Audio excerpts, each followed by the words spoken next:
Maloyo jopuonjre 450 mawuok e kaunti ma Kiambu dhi yudo thieth mar wang' kokalo e chenro mar sirkal mar kauntino komakore gi od thieth ma Kikuyu Mission Hospital kod riwruok mar Christian Blind Mission. Mae jopuonjre 200 noyudo thieth e tielo mokwongo mar chenrono e sikund primar ma Kenyatta. Koloso e kinde yawo chenro motelne kod direkta margi Teresia Wanjiru, jokanyo noywago kwan mamalo mag jopuonjre makale midhiero motudore gi tuoche mag wang', gino marocho sombgi. Jopuonj mag sikund primar ma Kenyatta ne opako chenrono kolero ni en okang' makare madhi konyo e yango tuoche mag wang' chon kendo reso jopuonjre.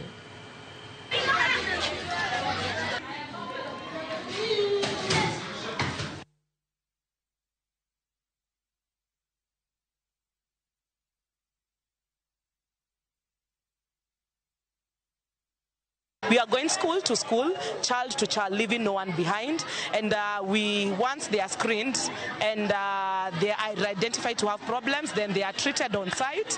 And those who can't be treated on site, then they are referred to PCA Kikuyu Hospital for specialized care and further management. The services are completely free.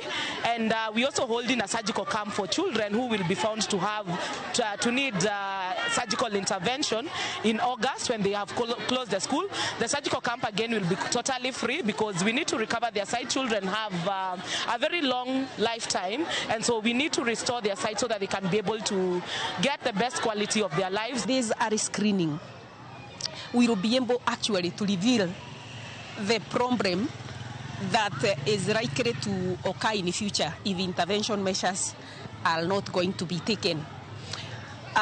We are also happy because of the Kikuyu Mission Hospital, because any child who require glasses or intervention, they will get those services. This is our 13th sub-county where we are doing school screening. Now we are going to do screening in all the schools in Thika sub-county, including public,